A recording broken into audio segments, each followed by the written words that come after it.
ఓం నమో భగవతే వాసుదేవాయ. ఓం నమో భగవతే వాసుదేవాయ. ఓం నమో భగవతే వాసుదేవాయ. అజ్ఞానతిమిరాంధస్య జ్ఞానాంజనాశలాకయా చక్షురున్మీలితం येन తస్మై శ్రీ గురవే నమః. नमा ओं विष्णुपादाय कृष्णप्रेष्ठाय भूतले श्रीमते भक्तिवेदान्ता स्वामिन्निति नामिने नमस्ते सरस्वती देवे गौरवाणी प्रचारिणे निर्विशेष शून्यवादी पाश्चात्य देशतारिणे जय श्री कृष्ण चैतन्य प्रभु नित्यानंद श्री अद्वैत गदाधर श्रीवासादि गौर भक्त वृंद हरे कृष्णा कृष्णा कृष्णा हरे हरे हरे राम राम राम हरे हरे मूकं करोति वाचालं पंगुं लंघयति गिरिं यत्कृपतम् अहं वन्दे श्रीगुरुं दिनतारणं परमानन्दं माधवं श्रीचैतन्य ईश्वरं हरि ओं तत्सत्. हरे कृष्ण. ఈరోజు మనము శ్రీల ప్రభుపాదుల వారి లీలామృతం గురించి తెలుసుకుంటూ రెండవ భాగంలో ప్రభుపాదుల వారి గురించి తెలుసుకుందాం. ప్రభుపాదుల వారు మనము ఫస్ట్ ఆ భాగంలో తెలుసుకున్నట్టుగా ప్రభుపాదుల వారు చివర వచ్చి ఆయన కుటుంబ బాధ్యతల నుంచి వైదొలిగారనమాట. తర్వాత ఆయనకు 56 సంవత్సరాల వయస్సు నిండాయి. ఇక ప్రభుపాదుల వారు ఏమనుకున్నారు, వారి గురువు గారైనటువంటి భక్తి సిద్ధాంత సరస్వతి ఠాకూరా వారి ఆదేశాలను, అంటే ఆయన ఇచ్చినటువంటి ఆ ఆధ్యాత్మిక విషయాలన్నింటినీ కూడా నిర్దేశకంగా తీసుకొని ఆచరణలో చెయ్యాలి అనేసి ప్రభుపాదుల వారు మొట్టమొదట ఉత్తరప్రదేశ్ యూపీ అక్కడ ఝాన్సీ సిటీకి వెళ్ళారనమాట. అలాగా అక్కడ వెళ్ళిన తర్వాత ఆయన అక్కడ ఒక ప్రాంతంలో ఉంటూ కొంతమంది భక్తులు అందరూ కూడి ఉండి ప్రతిరోజు కీర్తనలు చేస్తూ హరినామాన్ని తెలియచేస్తూ అలాగా ఉండేవారు. కానీ అది ఏం చేశారు అంటే ఆ యొక్క స్టేట్ గవర్నర్ ఉన్నారు కదా, ఆ గవర్నర్ యొక్క సతీమణి ఏం చేశారు, ఇలాగ భక్తులకి కాకుండా అది ఒక స్త్రీలకు అందరికీ కూడా ఒక క్లబ్బు లాగా నిర్వహిస్తే ఒక ఉపయోగం ఉంటుంది కదా, ఒక అమౌంట్ అనేది వాళ్లకు ఇదవుతుంది. కాబట్టి వెంటనే దానిని ఆ యొక్క క్లబ్బుగా మార్చివేశారట. ఇక ప్రభుపాదుల వారు ఎంతో అడిగి చూశారు, అయినా కానీ వాళ్ళు ఆ విధంగా చేయడం వలన ఇక ప్రభుపాదుల వారు అక్కడ ఉండడానికి మనసు ఒప్పక ఆయన మళ్ళీ ఏం చేశారు, ఢిల్లీకి వచ్చేసారనమాట. ఢిల్లీకి వచ్చి ఆయన ఒక ఆశ్రమంలో ఉన్నారు. అలాగా ఒంటరి జీవితం ప్రభుపాదుల వారిది.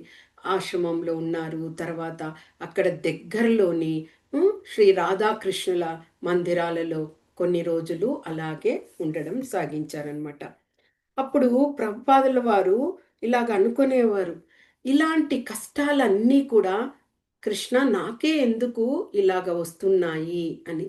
అంటే ఆయన జీవించిన విధం ఎలాంటిది, తల్లిదండ్రులు ఇద్దరు కూడా ఆయన్ని చాలా ముద్దుగా చూసుకున్నారు కదా, చాలా మురిపంగా ఎలాంటి లోటు లేకుండా అలాగ పెంచారు. కానీ ఆయనకు జీవితం చూడండి అంతా ఒడిదొడుకులతో కష్టాలతో అలాగా ప్రారంభమవుతూ సాగుతున్నది. కాబట్టి ఆయన ఆ డైరీలో రాసుకునేటప్పుడు ఆ విధంగా రాసుకునేవారు, నాకే ఎందుకు ఇలాంటి కష్టాలు, ఏదో కారణం ఉంటుంది అని ప్రభుపాదుల వారు రాసుకున్నారట. ఇక గురు మహారాజు ఆయన గురువులు చెప్పినట్టుగా పుస్తకాలను ప్రచురణ చెయ్యాలి అంటే ధనం ఉండాలి. ప్రభుపాదుల వారి వద్ద అలాగా ధనం లేదు. కాబట్టి ఆయన ఏమి చేసేవారు, ఎవరైనా కొద్దిగా సంపన్నుల కుటుంబాలు ఉంటాయి కదా, అలాంటి వారి ఇంటికి వెళ్ళి, లేదా వ్యాపారస్తులు ఉంటారు, అలాంటి వ్యాపారస్తుల ఇంటికి వెళ్ళి విరాళంగా ధనాన్ని కోరేవారట. కానీ వాళ్ళందరూ కూడా వాళ్ళకి ఆ భక్తి ఆ విషయము అర్థమైనప్పుడు ఇలాంటి భక్తి కోసం, భగవంతుని కోసము అని మనసున్నవారు విరాళాలని ఇస్తారు. కానీ కొంతమంది ఆసక్తిని చూపేవారు కారట. ఇంకా కొంతమంది పెద్దవారు వచ్చారు అన్న ఆ దృక్పథంతో రూ. 5, రూ. 10గా విరాళంగా ఇచ్చేవారట. ఆ ధనాన్నంతా కూడా ఆయన ప్రోగు చేసి అలాగే ఉంచేవారు. ప్రభుపాదుల వారి గుణం ఏమిటి అంటే, మొదట నుంచి ఆయన ఆయన దేహాన్ని త్యజించేంత వరకు కూడా ఇతరుల సొత్తుని అంటే ఒక్క రూపాయిని కూడా ఆయన ఆశించకుండా అదే విధంగా గడిపారు. అందుకే ఆయన దేహం త్యజించే సమయంలో ఎన్నో కోట్ల రూపాయలు ఆయన ఇదిగా ఉన్నది. కానీ అంతా కూడా ఇది ప్రజల సొత్తు. భగవంతుని కోసం ఇచ్చారు కాబట్టి అన్నీ ఆ మందిరాలకే ఆయన ఇవ్వడం జరిగింది. ఆ విధంగా అంతటి సహృదయం కలిగిన వ్యక్తి ప్రభుపాదుల వారు. ఇక అలాగా ఆ ధనాన్ని అలాగే ఉంచేవారు. ఇక ఆయన వద్ద వస్త్రాలు కొనుక్కోవడానికి కూడా తన సొంత ధనం లేదు. అలాగ ఉండినప్పుడు ఢిల్లీలో ఉన్నప్పుడు ఆయన అక్కడ చలి ప్రదేశం ఆ సమయం. అప్పుడు ఆయన స్వెటర్ కానీ కోట్ కానీ ఏమీ లేకుండానే ఆయన నడుచుకుంటూ ముద్రణాలయం ఉంటుంది కదా, అక్కడికి వెళ్ళి వారికి తెలియచేసి ముద్రించి తిరిగి నడుచుకుంటూ వచ్చేవారట. చూడండి, ఒక 56, 60 సంవత్సరాల వయసులో ఆయన ఆ విధంగా నడుచుకుంటూనే, అంటే ఆటోలకి రిక్షాలకి వెళ్ళడానికి కూడా ఆయన వద్ద తన సొంత ఇది లేదు, ఇతరుల ఇదే ఉన్నది కాబట్టి దాన్ని వినియోగించరు. ఆ విధంగా ప్రతులను తీసుకొని వచ్చి ఆయన ఆ యొక్క నగర వీధుల్లో టీ దుకాణాలు ఉంటాయి కదా, వారి దగ్గర అంతా కూడా వేడుకునేవారట. మీరందరూ కూడా ఈ యొక్క ప్రతులను తీసుకోండి అని చెప్పి వారికి ఇచ్చేవారట. ఆ విధంగా ఆ యొక్క పత్రిక God to back God head to back అని, ఆ యొక్క పత్రిక back to God head, okay, అంటే మళ్ళీ భగవద్ దర్శనం, భగవంతుని దగ్గరికి చేరుకునేటట్టుగా ఆ విధంగా ఆ పత్రికను ఆయన ఒకసారి భారత రాష్ట్రపతి అయినటువంటి డాక్టర్ రాజేంద్ర ప్రసాద్ వారి వద్దకు వెళ్ళి దాన్ని ఇవ్వడం కూడా జరిగింది. అలాగా ఇచ్చి ఆయన ఒక ఉత్తరాన్ని కూడా ఇచ్చారట. ఆ ఉత్తరంలో ఒక్కసారి మిమ్మల్ని కలుసుకోవడానికి నాకు అనుమతినివ్వండి అంటూ కూడా తెలియచేశారు. కానీ అది తర్వాత రిప్లై ఆయనకు చేరలేదన్నమాట. ఇక ఆయన ఆ విధంగా ఢిల్లీ ఆ నగరంలో ఆ పత్రికలను అమ్ముతూ ఆయన ఒక్కొక్కసారి అలాగే స్పృహ తప్పి పడిపోయేవారట. అంటే చలికాలం అయ్యాక ఎండాకాలం స్టార్ట్ అవుతుంది కదా, అలాంటి అక్కడ విపరీతమైన ఎండలు ఉంటాయి, అదేవిధంగా విపరీతమైన చలి కూడా ఉంటుంది. ఆ విధంగా ఉన్నప్పుడు ఆయన స్పృహ తప్పి పడిపోయినప్పుడు ఒక స్నేహితుడు అది గమనించి ఆయనని కారులో తీసుకొని వెళ్ళి వైద్యుని వద్దకు తీసుకువెళ్ళి సరిచేశారట. ఆ విధంగా ఒంటరి జీవితం, ఎవరిని కూడా సహాయం లేకుండా భగవంతుని కోసం, గురువు యొక్క ఆదేశం కోసం ఆ విధంగా ఆయన ఎంతో కష్టపడ్డారు.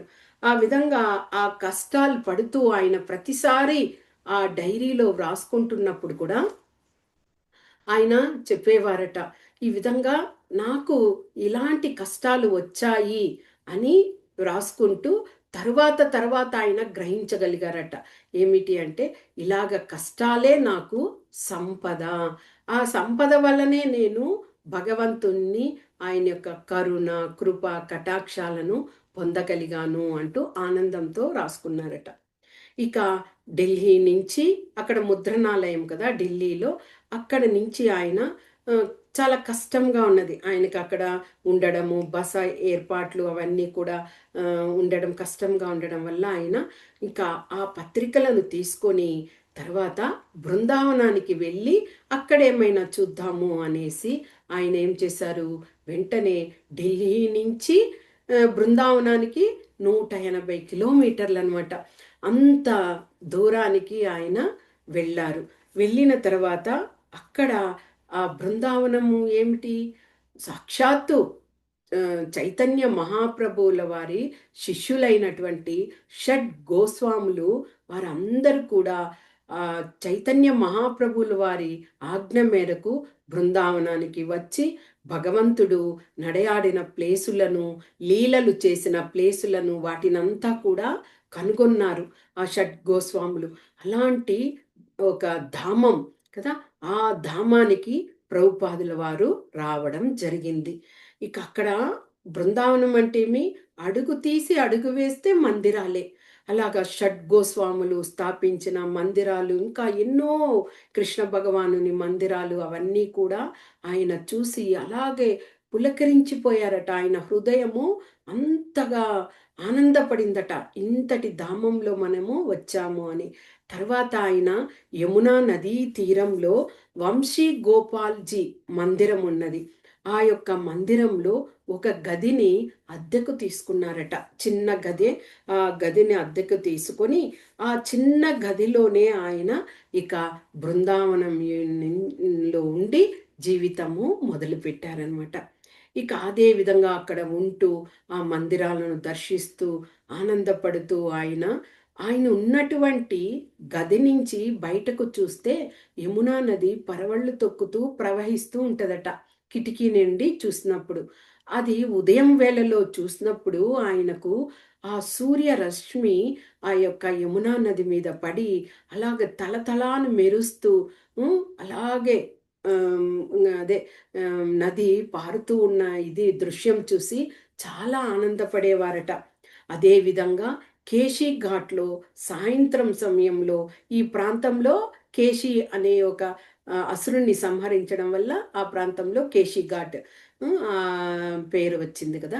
ఆ యొక్క కేశీ ఘాట్లో సాయంత్రం వేళల్లో భజన కీర్తనలు ఆరాధిస్తూ అందరూ కూడా భక్తులు గుమికూడి ఉండడము, వాటినంతా కూడా చూసి ప్రభుపాదుల వారు ఎంత గొప్ప ప్రదేశానికి వచ్చాము అని ఆనందపడేవారట. ఇక పత్రికలను బాగా విస్తారం చెయ్యాలి కదా, ఆయన ఒక్కరే కష్టపడుతున్నారు. ఆ విధంగా అనుకొని ఆయనేమి ఢిల్లీకి వెళ్ళడము, తరువాత ఢిల్లీ నుంచి రాత్రికంతా బృందావనానికి చేరుకునేవారు. ఎంత కష్టం, 180 కిలోమీటర్ల ప్రయాణం. ఎందుకు ఢిల్లీలోనే ఉండలేకపోతున్నారంటే అక్కడ కాస్ట్ ఆఫ్ లివింగ్ చాలా ఎక్కువ ఉంటుంది. అది కాక రూమ్ తీసుకున్న డబ్బులు ఈయన వద్ద అంతగా లేదు. కాబట్టి ఆ కష్టాన్ని మనసులో ఉంచుకొని ఉదయం వెళ్ళేవారు, పత్రికలను ముద్రణ చేయడము, తర్వాత పత్రికలను అమ్మడము, తర్వాత సాయంత్రం వేళకంతా బృందావనాన్ని చేరుకునేవారట. ఆ యొక్క వయస్సులో ఎంత కష్టపడ్డారు చూడండి. ఇంకా వేరే ఎవరైనా అయితే ఒక్క నెల రోజులు అలాగ కష్టపడి ఇక మన వల్ల కాదు, ఇది చాలా కష్టమైన పని అని నిలిచిపోయేవారేమో. కానీ ప్రభుపాదుల వారు ఏకధాటిగా భగవంతుని సేవకు కృపకు పాత్రులయ్యారు. ఆ విధంగా ఆయన రాత్రి సమయం కంతా ఆయన వచ్చేసేవారనమాట. ఒకరోజు ఆయన బృందావనంలో అలాగే ఏకాంతంలో కూర్చొని వైరాగ్యంతో ఆయన ఏం చేశారు, ఒక బెంగాలీ లాంగ్వేజ్లో ఒక గీతం, ఒక కీర్తనను రాశారట. అది చాలా, దాని యొక్క మీనింగ్, కీర్తన మనకు ఇక్కడ ఇవ్వలేదు, దాని యొక్క అర్థం చూస్తే అలాగే హృదయం ద్రవిస్తుంది. ప్రభుపాదుల వారు రాసుకున్నటువంటి ఇది ఏమి రాశారు ఆ బెంగాలీ రచనలో ఆయన, నేను ఏకాంతంగా బృందావన ధామంలో ఉన్నాను. ఈ భావంతో నేను ఎంతో అనుభూతుల్ని పొందుతున్నాను. నాకు భార్య, కుమారులు, కుమార్తెలు, మనుమలు అందరూ ఉన్నారు. అయినా కానీ నా వద్ద డబ్బు లేనందున వాళ్ళందరూ కూడా దూరమయ్యారు. ఆ విధంగా నా వైభవం అంతా కూడా నిష్కలమైపోయినది. ఓకే. ఇక ఆ యొక్క కృష్ణ భగవానునికి సేవ చేయడం, ఆ రూపంగా నేను ఈ ప్రకృతి స్వరూపం అంతటిని కూడా గ్రహించగలిగాను. కానీ ఆ భగవంతుని యొక్క శక్తి నాతో ఉండడం వలన ఇవన్నీ కూడా నాకు ఈ సంపద ఇవంతా కూడా రుచి లేనివి అయ్యాయి. అంటే భౌతిక ప్రపంచం యొక్క దీని గురించి తెలియజేస్తూ అప్పుడు ఒక శ్లోకాన్ని రాస్తూ, యస్యాహమనుగృహ్ణామి హరిష్యే తద్ధనం సనైహై. అంటే కృష్ణ భగవానుడు చెప్తున్న విషయాన్ని చెప్తూ, నేను ఎవరి పట్ల అమితమైన ప్రేమను కలిగి ఉంటారో వారి సంపదనంతటిని నేను హరించి వేస్తాను అని భగవంతుడు చెప్పారు ఈ శ్లోకంలో. ఆ విధంగా హరించి వేస్తాను. ఉమ్, నేను అలాంటి భగవంతుణ్ణి నేను ఏ విధంగా అర్థం చేసుకోగలను అంటూ ప్రభుపాదుల వారు తెలియచేస్తున్నారు. ఇక భార్య, బంధువులు, మిత్రులు, సోదరులు అందరూ కూడా నన్ను నిర్ధరుడిగా నన్ను త్యజించేశారు. అంటే నా వద్ద ధనం లేదు, ఆ ధనం ఉంటే వాళ్ళందరూ నన్ను ఆ, చేరేవారేమో నాతో పాటు. నేను అవన్నీ ఇది కాకుండా భగవంతుని యొక్క సేవలోనే నిమిత్తమై ఉండి ఇలాగున్నాను కాబట్టి నన్ను అందరూ కూడా త్యజించేశారు. ఇక ఇది చాలా దుఃఖమైన విషయమే, కానీ నాకు నవ్వు తెప్పిస్తున్నది. ఇలాంటి దుఃఖంలో కూడా నాకు నవ్వాలనిపిస్తున్నది. ఏకాంతంలో కూర్చొని నేను నవ్వుకుంటూ ఉంటాను అని ప్రభుపాదుల వారు ఇక్కడ చెప్తున్నారు. ఇలాంటి ఈ మాయా సంసారంలో నేను ఎవరిని ప్రేమించాలి? ఎవరు నాకు తోడు లేరు. అలాంటప్పుడు నేను ఎవరిని ప్రేమించాలి? నేను నా ప్రియమైన తల్లిదండ్రుల దగ్గరికి నేను ఎలాగ వెళ్ళాలి? చూడండి, అప్పుడు ప్రభుపాదుల వారికి 56, 57 సంవత్సరాలు. అలాంటి సమయంలో కూడా తల్లిదండ్రులను గుర్తు తెచ్చుకుంటూ నేను ఎలాగ వారి దగ్గరికి వెళ్ళాలి? ఇక నా స్వజనులైన పెద్దలందరూ ఎక్కడికి వెళ్ళిపోయారు? ఒక్కొక్కరు ప్రభుపాదుల వారు అంటే ఇష్టపడిన వాళ్ళు ఉంటారు. అలాంటి వాళ్ళందరూ కూడా ఎక్కడికి వెళ్ళిపోయారు? వారి గురించిన వార్తను నేను ఎలాగ తెలుసుకోగలుగుతాను? నాకు ఎవరు చెబుతారు? నాకు ఎవరు చెబుతారు? నాకు ఎవరు చెబుతారు అంటూ ఆయన వారి యొక్క కుటుంబ జీవితంలో ఉన్న ఆ విషయాన్ని గుర్తు తెచ్చుకుంటూ నాకు నా కుటుంబ జీవితం గురించి చెప్పుకుంటూ నాకు మిగిలింది ఏమిటి అంటే పేర్లు మాత్రమే. వాళ్ళ పేర్లను గుర్తు తెచ్చుకునేది మాత్రమే నాకు మిగిలింది. ఇంకా వాళ్ళు వచ్చి నాకు సహాయం చేయడమో, నేను వారి దగ్గరికి వెళ్ళడమో అలాంటివి అన్నీ ఏమీ లేదు అంటూ ప్రభుపాదుల వారు అంత చక్కగా బెంగాలీలో ఈ యొక్క కీర్తనను రాశారు. దానికి అర్థంని మనకు ఇక్కడ తెలియచేశారనమాట. ఎంత అద్భుతంగా ఉంది చూడండి. ప్రభుపాదుల వారి యొక్క ఆ వియోగ విరహం వేదనలో ఆయన ఆ విధంగా రాసుకున్నారు. తర్వాత అదే విధంగా అక్కడ బృందావనంలో ప్రభుపాదుల వారు ఉన్నారు. ఇక ఆయనకు ఒకరోజు రాత్రి స్వప్నము వచ్చిందనమాట. ఆ కలలో ఆయనకు ఆయన యొక్క గురువుగారులైన శిల భక్తి సిద్ధాంత సరస్వతి ఠాకూర్ల వారు ఎదురుగా కనిపించినట్లుగా కనిపించి ఆయన చెప్తున్నారు, నీవు త్వరలో సన్యాసం తీసుకో అని ఆజ్ఞాపిస్తున్నట్లుగా ఆయన కలగన్నారనమాట. ఆయనకు వెంటనే ఆ స్మృతి నుండి ఇదయ్యి ఆయన ఆలోచించారు. నిజమే, సన్యాసం తీసుకోవడము అంటే ఏమిటి? మనస, వాచ, కర్మన భగవంతుడికి తన జీవితాన్ని త్యాగం చేయడం. ఆ యొక్క సన్యాస దీక్ష. నార్మల్ దీక్షలు భగవంతుని కోసం ఇచ్చేస్తాం. సన్యాస దీక్ష అది పూర్తిగా అందరినీ వదిలిపెట్టి ఉండేటువంటి విషయం కదా. కానీ ఆల్రెడీ ప్రభుపాదుల వారు సన్యాస దీక్షలో ఉన్నట్టు లాగానే, ఎలాగంటే అందరినీ త్యజించేశారు. వాళ్ళు ప్రభుపాదుల వారిని గుర్తించలేదు. కాబట్టి అలాగే ఉన్న పరిస్థితి ఆయన. కానీ ఇలాగ సన్యాస దీక్ష తీసుకోవడం వల్ల ఇంకా ఆధ్యాత్మిక విషయంలో ఇంకా మనము ఎక్కువ పటిష్టం ఏర్పడుతుంది, దృఢత్వం ఏర్పడుతుంది, నిశ్చయమైన ఆలోచనలు ఏర్పడతాయి. కాబట్టి ఆయన నిర్ణయించుకున్నారు సన్యాసం తీసుకోవాలి అని. తర్వాత ఏమైంది? ఆయన బృందావనంలోనే ఒక సాంప్రదాయంగా జరిగినటువంటి ఆ సన్యాస స్వీకారంలో అభయ చరణారవింద అని ఉన్నారు కదా, ఆయన అభయ చరణారవింద భక్తి వేదాంత స్వామి ప్రభుపాదుల వారిగా ఆయన ఆ యొక్క స్వీకారాన్ని తీసుకోవడం జరిగింది. ఇక తిరిగి ప్రభుపాదుల వారు ఇప్పుడు బృందావనంలో ఉన్నారు కదా, తిరిగి ప్రభుపాదుల వారు ఏం చేశారు? ఢిల్లీకి చేరుకున్నారు. ఎందుకంటే అక్కడే పత్రిక ఈ ముద్రణాలయం కదా! అక్కడికి చేరుకొని ఆ పత్రికనంతా కూడా ముద్రించడం చేస్తున్నారు. ఆయన ఈసారి పాత ఢిల్లీ అక్కడ చాందినీ చౌక్ అనే ఆ ప్రాంతానికి వెళ్లారనమాట. ఆయనకి ఎక్కడ వెళ్ళినా గానీ ఉండడానికి, బస చేయడానికి ఏ ఆధారము లేదు. కాబట్టి ఈసారి బాగా ఆలోచించి ఆయన ఆ ఢిల్లీలో ఆ చాందినీ చౌక్ దగ్గర ఉన్నటువంటి కృష్ణ మందిరము ఉన్నది. ఆ మందిరానికి వెళ్ళి అక్కడ ఉన్నటువంటి ధర్మకర్తతో తన యొక్క విషయమన్నింటిని కూడా తెలియచేయడం జరిగింది. అప్పుడు ఆయన ఈయనకు ఒక గదిలో ఉచితంగా ఉండడానికి సాకారం చేశారు. చూసారా? భగవంతుని కోసం ఈయన నిత్యము తన జీవితాన్ని త్యాగం చేసి సేవలు చేస్తున్నారు. అది భగవంతుడు తప్పకుండా గమనిస్తాడు. అందుకే ఆ యొక్క ధర్మకర్త రూపంలో ఆయనకు ఉచితంగానే ఒక గదిని కూడా ఇప్పించేలా చేశారు. అదే భగవంతుడికి, భక్తుడికి ఉన్నటువంటి ఆ అనుసంధానము అనేది. ఇక ప్రభుపాదుల వారు ఏమనుకున్నారు? ఆ మందిరంలో ఉండి శ్రీమద్ భాగవతాన్ని రచించాలి. ఆయన భాష్యాలు, టీకా అంటాం కదా! అవన్నీ రాయాలి అని అనుకున్నారు. కానీ భాగవతం చూస్తే 18,000 శ్లోకాలు ఉన్నాయి. 12 స్కందాలు ఉన్నాయి. ఇన్నింటికి ఆయన రచించడము అంటే దాదాపు 5, 6 సంవత్సరాల స సమయం పడుతది. అయినా కానీ ప్రభుపాదుల వారు నిర్ణయించుకున్నారు. ఆయన ప్రతిరోజు భగవంతుని దగ్గర ప్రార్థించేవారు. నాకు ఆరోగ్యం ఒక్కటి ఇవ్వు కృష్ణ. నేను ఆరోగ్యంగా ఉంటే చాలు.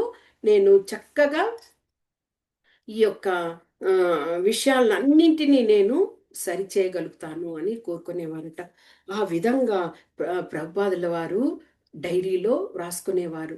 ఆ యొక్క భాగవతము, ఆ భాష్యం రాయడం కోసము ఆయన రాత్రింపగళ్ళు నిద్రాహారాలు మాని, భోజనము కూడా చేయకుండా ప్రతి నిత్యము రాత్రి సమయంలో వాటినంతా కూడా ట్రాన్స్లేషన్ చేస్తూ గడిపేవారట. ఆ విధంగా అయ్యి తర్వాత ఇక ఆయన మళ్ళీ ఢిల్లీ నుంచి బృందావనానికి చేరుకున్నారు. అంటే చూడండి, ఒకే ఒక వ్యక్తి అలాగా ప్రయాణం ఢిల్లీకి వెళ్ళడం, మళ్ళీ బృందావనం చేరుకోవడం, బృందావనంలో కొన్ని రోజులుండి అక్కడ ఆహ్, భ భక్తులనంతా సాంగత్యంలో ఉంచడం, తర్వాత ఆ విధంగా మళ్ళీ ఆయన బృందావనానికి చేరుకున్నారనమాట. ఈసారి బృందావనంలో ఆయన అడుగుపెట్టిన వేళ విశేషము ఎంత గొప్ప విషయం అంటే, షడ్గోస్వాములలో ఒకరైనటువంటి శ్రీల జీవ గోస్వామి ఆయన స్థాపించినటువంటి శ్రీ రాధా దామోదర మందిరంకే వెళ్ళారనమాట. అక్కడ వెళ్ళితే అక్కడ ఆయనకు ఒక గదిని ఏర్పాటు చేసి ఇచ్చారు. అది ఆయన ఉండడానికి తర్వాత ఒక కిచెన్ కూడా, వంటగది. ఎందుకంటే ప్రభుపాదుల వారు వంటను ఆయనే తయారు చేసుకునేవారు. అలాగా ఇచ్చేవారు. ఆ మందిరంలో ఆయన కిచెన్ నుంచి, కిటికీ నుంచి బయటకు చూస్తే అక్కడ చాలామంది గోస్వాముల యొక్క సమాధి మందిరాలు ఉంటాయన్నమాట. అలాగా ఆయన చూస్తూ ఎదురుగా ఆయనకు కనిపించినది శ్రీల రూప గోస్వామి యొక్క సమాధి మందిరం. ఆ యొక్క మందిరాన్ని చూస్తూ ఆయన నిత్యము కళ్ళ వెంబడి నీరు పెట్టుకునేవారట. ఎందుకు అంటే శ్రీల రూప గోస్వామి వారి గురువులైనటువంటి శ్రీ చైతన్య మహాప్రభు యొక్క మనోభీష్టాన్ని అన్ని దశ దిశలా అంతా కూడా ఇది చేశారు, వ్యాపింపజేశారు. ఆయన యొక్క రచనలను కానీ, ఆయన గురించి తెలియచేయడం అలాగా అంతా చేశారు. ఆ విధంగా మీరు ప్రభుపాదుల వారు కూడా కోరుకుంటున్నారు. మీరు ఆ విధంగా గురువు యొక్క ఆజ్ఞను పొంది మీరు అన్నీ చేశారు కదా! నాకు కూడా నా యొక్క గురువు యొక్క ఆజ్ఞను నేను ఇది చేసేలాగా నాకు నిర్దేశ మార్గాన్ని ఇవ్వండి అంటూ ప్రతిరోజు నిత్యము ఆ కిటికీ నుంచి ఆ సమాధిని చూస్తూ ఆయన కళ్ళ వెంబడి నీరు వచ్చేదట. ఆ విధంగా ఆ ప్రదేశంలో ఇప్పటికీ మనము బృందావనానికి వెళ్ళామనుకోండి, శ్రీ రాధా దామోదర మందిరంలో ప్రభుపాదుల వారి ఆ యొక్క గదిని, ఆ వంట గదిని చూడవచ్చు. మనకి దర్శన భాగ్యాన్ని ఇస్తారనమాట. అక్కడ వెళ్ళి మనము సేవ కూడా చేయొచ్చు. అక్కడ ఆ యొక్క రూమ్‌ని శుభ్రం చేయడము అలాంటి అడిగి సేవను కూడా చేయవచ్చు. అంతటి అద్భుతమైన ప్రదేశమే అది. ఆ విధంగా ప్రభుపాదుల వారు కోరుకునేవారు.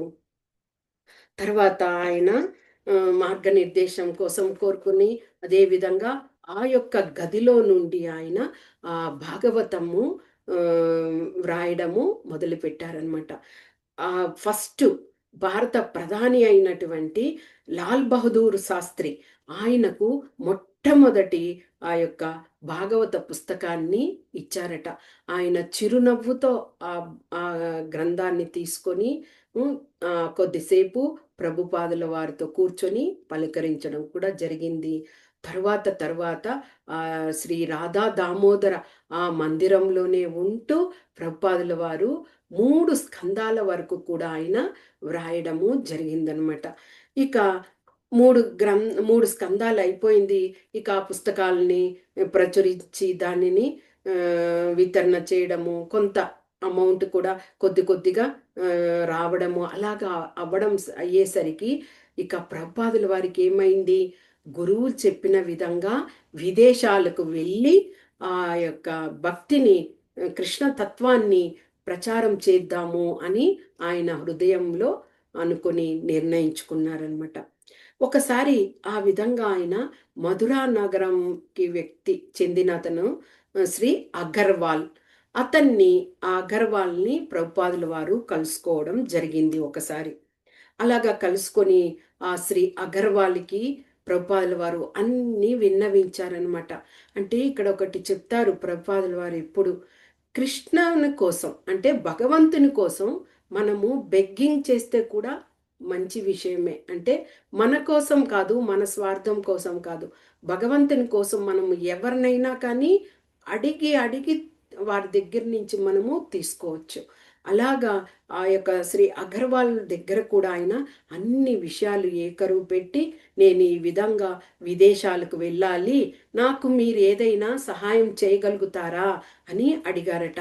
అప్పుడు ఆయనకు అలాగే హృదయం ద్రవించి ఆ అగర్వాల్ అనే ఆయన, నేను స్వచ్ఛందంగా మీకు స్పాన్సర్ చేస్తాను అని ఆయన చెప్పడం జరిగింది. ఆ యొక్క అగర్వాల్ యొక్క కుమారుడు అమెరికాలో పెన్సిల్వేనియా అనే ప్రాంతంలో గోపాల్ అగర్వాల్ ఆయన పేరు అక్కడ ఉన్నారు. మా కుమారుడికి నేను తెలియజేసి మీకు సహాయం అందించే విధంగా ఆ పత్రాలు అవన్నీ కూడా పొందుపరుచుకోవాలి కదా, వాటినన్నీ కూడా నేను చేస్తాను అని ఆయన హామీ ఇచ్చారట. తర్వాత ప్రభుపాదుల వారికి చాలా ఆనందమైంది. అదే భగవంతుడు ఎవరియో ఒకరి రూపంలో ఆయన్ని విశ్వసించాలి, నమ్మకం ఉంచాలి అంతే. ఎవరో ఒకరి రూపంలో మనకు అన్ని మంచినే చేస్తూ ఉంటారనమాట. ఇక ఆ యొక్క విదేశాంగ మంత్రి వారి దగ్గరకు కూడా వెళ్ళి వారి నుంచి అనుమతిని కూడా పొందడం జరిగింది ప్రభుపాదుల వారు. ఇక ఏముంది, పాస్పోర్టు, వీసా, తర్వాత కొంత ధనాన్ని సమకూర్చుకోవాలి అక్కడికి వెళ్ళడానికి. కాబట్టి ఆయన ఏం చేశారు, ఆ యొక్క టికెట్ తీసుకొని వెళ్ళాలి కదా, దానికోసం కూడా ఎవరో ఒకరు ఆయనకు సహాయం చేయగలుగుతారు అని అనుకొని ఆయన ఏం చేశారు, ముంబైకి వెళ్ళారట. ముంబైలో ఎవరున్నారు అంటే సింధియా స్టీమ్ షిప్ లైన్, అక్కడ ఆ యొక్క శ్రీమతి సుమతి మొరార్జీ ఆ యొక్క సింధియా స్టీమ్ షిప్ దానికి ఆమె అధికారినిగా ఉన్నారు. ఆ యొక్క సుమతి మొరార్జీ ఆమెను వెళ్ళి కలిశారు ప్రభుపాదుల వారు. కలిసి తర్వాత ఆమెని కలుసుకోవడానికి వెళ్ళి మొదట ఆమె యొక్క కార్యదర్శి అయినటువంటి శ్రీ చోక్సీ అనే ఆమెను కలుసుకున్నారు. ఆమెను కలుసుకొని మళ్ళీ అన్ని వివరాలు వివరించారు.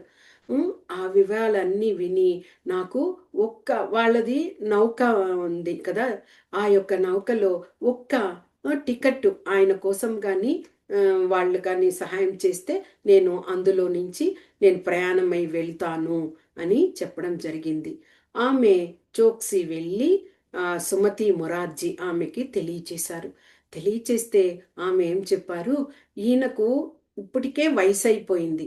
ఈ వయసులో ఆయన కానీ అమెరికా వెళ్ళారనుకో, అక్కడి వాతావరణము ఆయనకు అనుకూలించదు. అంతేకాదు అక్కడి ప్రజలు కూడా ఆయనకు సహకారం ఇవ్వరు. ఈ యొక్క వయసులో ఆయనకు వెళ్ళి ఆరోగ్యం పాడు చేసుకొని అలాగ వెళ్ళాల్సిన అవసరమే లేదు. అలాగే ప్రభుపాదుల వారి వద్దకు కూడా వచ్చి ఆమె ఆ విషయాన్ని తెలియచేసింది. కానీ ప్రభుపాదుల వారు మొండిగా నసేమిరా ఒప్పుకోలేదు. ఆమెను వేడుకున్నారు. నాకు ఒక్క టికెట్ మీరు కానీ ఇవ్వగలిగితే అందులో ఆ యొక్క నౌకలో వెళ్ళడానికి, నాకు ఆ సింధియా నౌక అందులో ఇవ్వడానికి వెళ్ళడానికి మీరు అనుమతి ఇస్తే, వాళ్ళ నౌకే అది, ఆ సమయంలో నేను వెళ్తాను అని చాలా వెళ్ళు అంటే కూడా వెళ్ళిపో అంటుంటే కూడా ప్రభుపాదుల వారు అక్కడే ఉండి తనకి దయచేసి ఇవ్వండి అంటూ కోరుకున్నారట. ఆయన యొక్క ఆశ అంత వయసులో ఆయన ఆ దృఢ నిశ్చయము, ఆ స్థిరమైన మనస్సు, ఆ సంకల్పము చూసి ఆమె మనసు చలించి వెంటనే దానికి ఒప్పుకున్నారట. ఇక ఒప్పుకోవడమే కాకుండా ప్రభుపాదుల వారికి ఆయనకు వెళ్ళేందుకు అన్ని ఏర్పాట్లను కూడా, అంటే ఆయనకు బట్టలను, తర్వాత ఇంకా ఏమేమి కావాలో సౌకర్యాలు, కావలసిన విషయాలన్నింటినీ కూడా ఆ యొక్క కార్యదర్శి అయిన చోక్సీకి తెలియచేశారట. ఇక ప్రభుపాదుల వారికి చాలా ఆనందం వేసింది. అంటే ఆయన ఆ విధంగా ఆమె సుమతి మొరార్జీ కఠినంగా, అంటే ఆరోగ్యం పాడవుతుంది అక్కడికి వెళ్తే ఆయన తట్టుకోలేరు అని చెప్పడమే, కానీ ఆమె మనసును మార్చగలిగారు కదా, అందుకు ఆయనకు చాలా ఆనందం వేసింది.